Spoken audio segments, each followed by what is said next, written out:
os advogados do Braga Neto, do Jair Bolsonaro e diversos outros investigados apresentaram hoje à OAB, ao Conselho Federal da OAB, uma representação, tá? Coloca aí, por favor, o link 1 do bloco 3, o Brenda. Eles apresentaram essa representação, tá? A gente deu em primeira mão aqui. Coloca aí, abre, por favor, abre. Denunciando justamente essas violações das prerrogativas dos advogados. Lembrando que a gente vem falando sobre isso tem tempo. Só que eram advogados desconhecidos, advogados da turma do 8 de janeiro, dos patriotas estão presos, né? Muita gente inocente ali, muito manifestante que não quebrou nada, todo mundo preso, condenado, 16, 15, 16, 17 anos de cadeia. E nenhum deles está sendo respeitado. Ontem trouxemos até o caso da DPU reclamando de violação do direito de defesa. O Moraes se negando a considerar provas que estão, depoimentos que estão sendo apresentados de testemunhas que possam ajudar a defesa dessas pessoas. E eu trouxe aqui a história do Clezão, das imagens da Câmara de Segurança, do comércio que o Clezão tinha, e que horas ele saiu desse comércio para ir para a Esplanada. E o quebra-quebra já tinha acontecido. E o Moraes desprezou essas provas. Então isso vem acontecendo há muito tempo, a gente vem denunciando, que o nosso objetivo aqui é expor e criticar a violação das prerrogativas dos advogados, a violação da lei, a violação da Constituição. Esse é o objetivo. A lei, ela deve servir para todos. Você não pode usar o aparato estatal para perseguição, tá? Aí o esquerdista que está aí no chat vai falar, mas o Lula foi perseguido. Não foi perseguido. O Lula demorou um tantão para ser preso. E foi tudo dentro do padrão. O Lula teve a chance de apresentar, só no caso do triplex, eu tenho que lembrar sempre aqui, mais de 400 recursos. O Lula, todos os recursos do Lula eram avaliados de forma urgente por todas as instâncias. Ele recorreu em todas as instâncias. Apresentou não sei quantas testemunhas, pediu perícia. Hoje os advogados não conseguem nem ter acesso às provas que a acusação está fazendo referência na denúncia, que o Ministério Público faz referência. O próprio Juca, na defesa dele, foi muito enfático nessa questão,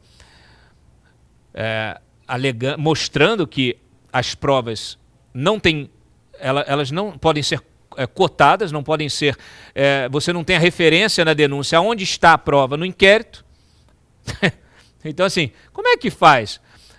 A PGR vai lá e diz que fulano disse isso no dia tal, está na mensagem tal do celular do Beltrano. Tá bom, onde está o celular do Beltrano?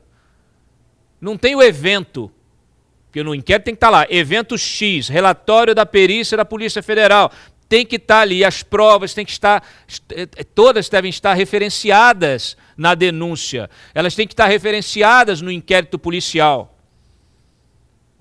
E sabe o que a PGR está fazendo? O que fez?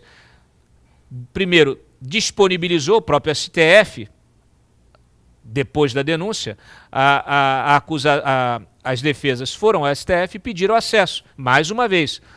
E aí o que fizeram? Jogaram para a defesa uns mais de 600, quase 1 terabyte de informação dispersa. Coloca na matéria lá. Onde eles não conseguem localizar as informações e muitas dessas informações que constam, documentos, etc., que constam desse arquivo que foi disponibilizado, são documentos que não fazem parte do inquérito, que não fazem parte da investigação. Coloca lá, coloca lá. Olha aí, 15 advogados, tá, o José Luiz Oliveira Lima, o Juca, o Celso Vilardi, o Paulo Cunha Bueno e tal, entre outros. Acabam de protocolar agora cedo no Conselho Federal da OAB, então essa representação em que denunciam violação sistemática de prerrogativas das defesas por parte de Alexandre de Moraes na investigação sobre a suposta trama golpista e cobram providências da entidade para o restabelecimento do devido processo legal. A primeira vez, gente, que os advogados se unem para denunciar o arbítrio que vem sendo exposto à tempos por este site e por este programa. No documento, eles alegam que, desde que foram constituídos nos autos e antes mesmo do oferecimento da denúncia, buscaram ter acesso à profusão de procedimentos e à infinidade de documentos e mídias que compõem o caso, mas os esforços foram em vão. Antes mesmo do encerramento das investigações, diversas defesas foram àqueles autos em busca do acesso amplo e total, sem, contudo, serem disponibilizados nem mesmo os elementos que já vinham sendo utilizados como supostas provas.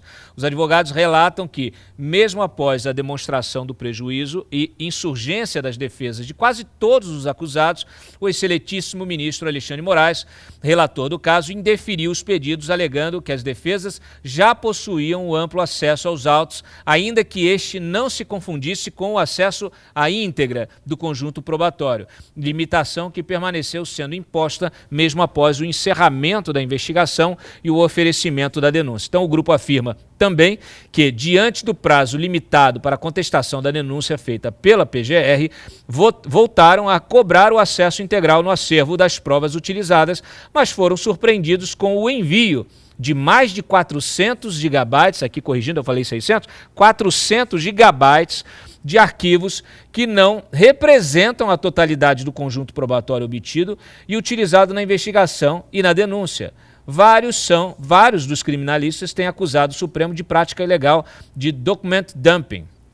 Então tá aí, os advogados postulantes se encontram de mãos atadas frente às diversas negativas de pleitos que são necessários ao exercício de sua profissão, tá?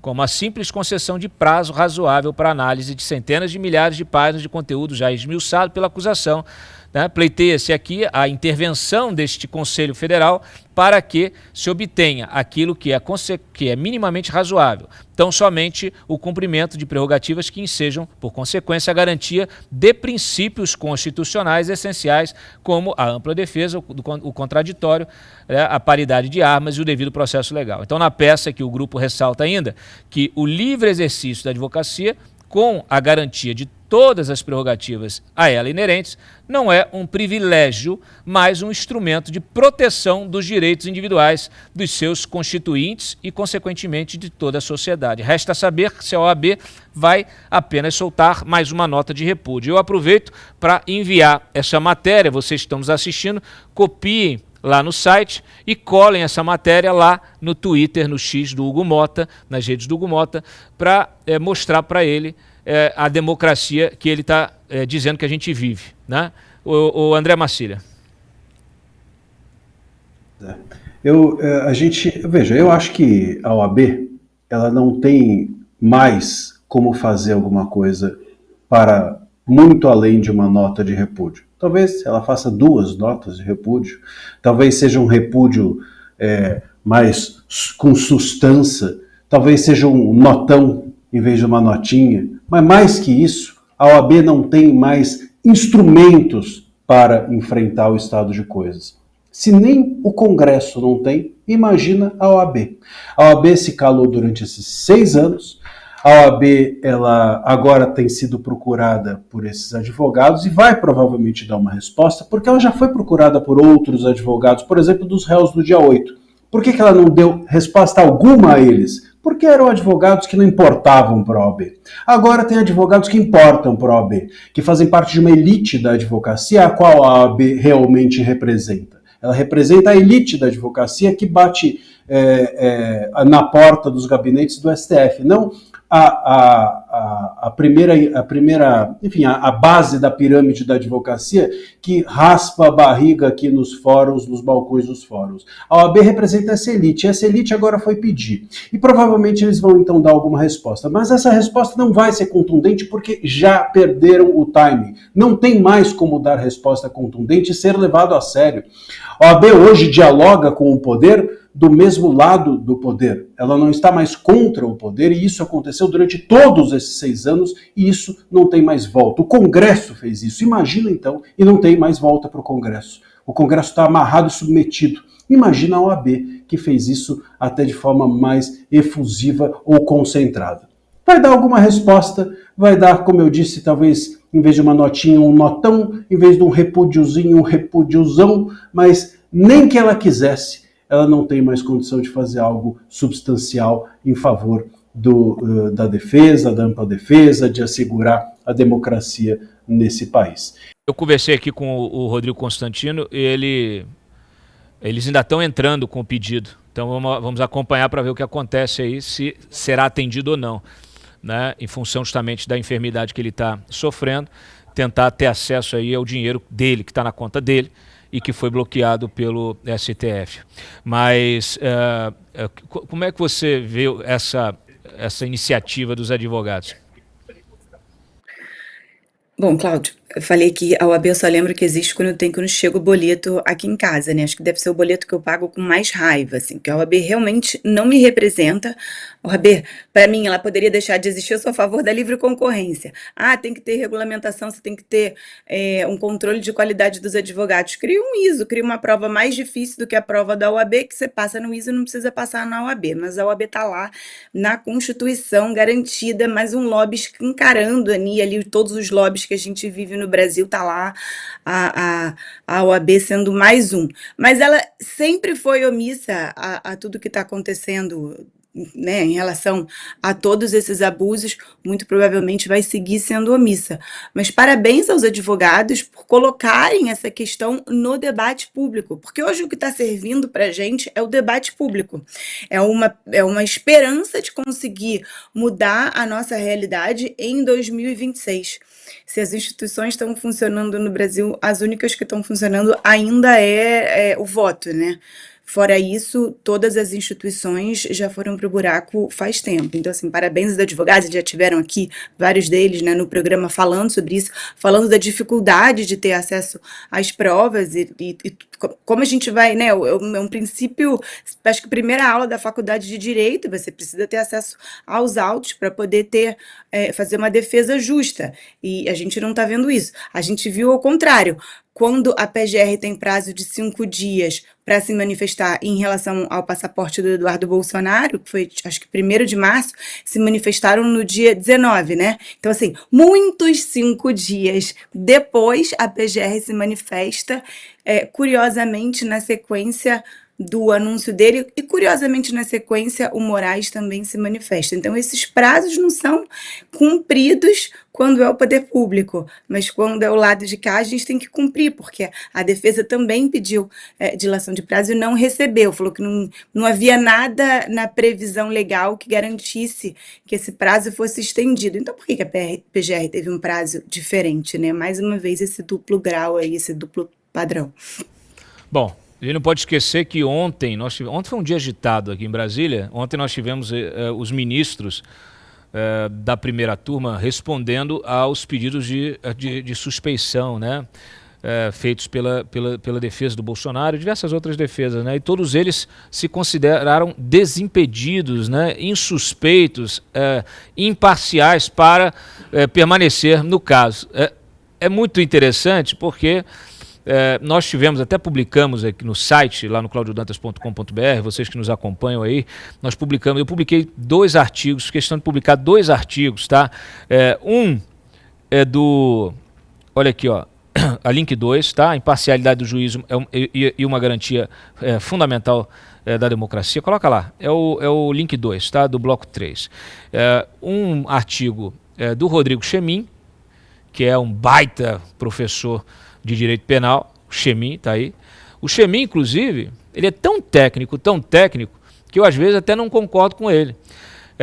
E ele faz essa análise técnica. Tem dele e do César Dario Mariano também, que é procurador de justiça. Coloca lá o Chemin, ele também é. Coloca lá o Chemin. Vamos abrir ali só um pouquinho. Ó, ele está, né, a garantia, a imparcialidade do juiz é garantia, tem que ser garantia fundamental na democracia. E ele faz uma análise em que ele diz o seguinte, olha, Alexandre, Flávio e Cristiano. O que ele fala de cada um, tá? Ele fala o seguinte, coloca ali, ó, o Zanin, pode baixar um pouco mais, o Zanin, quem quiser ler tudo, tá lá. Ó, embora eu discorde, ó, tá aqui, ó, no caso do ministro Zanin, considero acertada a decisão da Suprema Corte.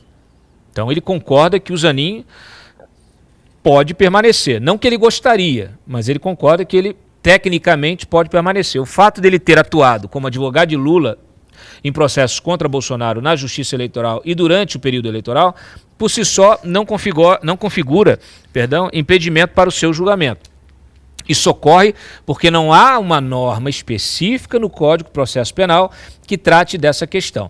Embora o regramento do Código de Processo Civil pudesse ser aplicado por analogia, e na minha visão deveria, a jurisprudência do STF há muito tempo rejeita essa interpretação. Então, embora eu discorde desse entendimento no mérito, reconheço que, nesse ponto, o STF manteve aí coerência com a sua própria linha decisória.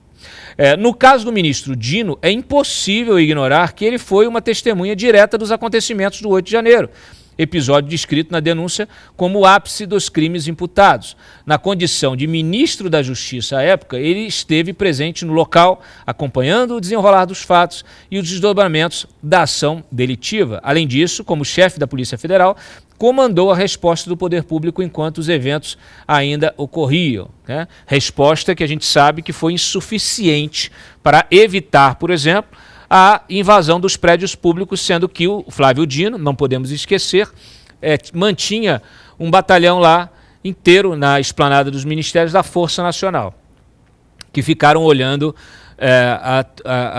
o tempo passar ali, né, e a turma entrar nos prédios. Muito bem. No caso do Alexandre Moraes, é preciso considerar que o Código de Processo Penal, em seu artigo 252, determina que um juiz está impedido de atuar quando for parte ou diretamente interessado no feito. A denúncia aponta um suposto plano contra a sua vida como parte de uma tentativa de golpe de Estado. Então, assim, tá aí, tá? O artigo do Dario César Dario Mariano, o impedimento e suspeição dos ministros que irão julgar Bolsonaro, também está lá. Ele é mais radical, nesse caso, como eu, entendimento mais lato sensu. E eu concordo com eles, eu quero que vocês assistam, leiam lá, tá? Carol, quero que a sua opinião também sobre isso, tá? Gente, suspeição de ministro não tem nem o que falar do Dino. Ele era ministro ministro da Justiça no 8 de janeiro. O Zanin era advogado do Lula. Cadê como é que é a Câmara de Gás, né? A primeira turma é toda a Câmara de Gás. É todo mundo ligado. Um chamou o Bolsonaro de demônio. E assim, ter que explicar que existe suspeição sobre isso, assim, quase que me falta até argumento, assim, é tão óbvio. E aí, enfim, a gente não tem, esse julgamento é 100% político, está sendo exposto para o mundo inteiro. Às vezes eu tenho a sensação de que é melhor que seja tão ruim assim, porque realmente o mundo vai enxergar o que está acontecendo, assim, porque a análise jurídica, num caso desse, fica praticamente impossível da gente fazer.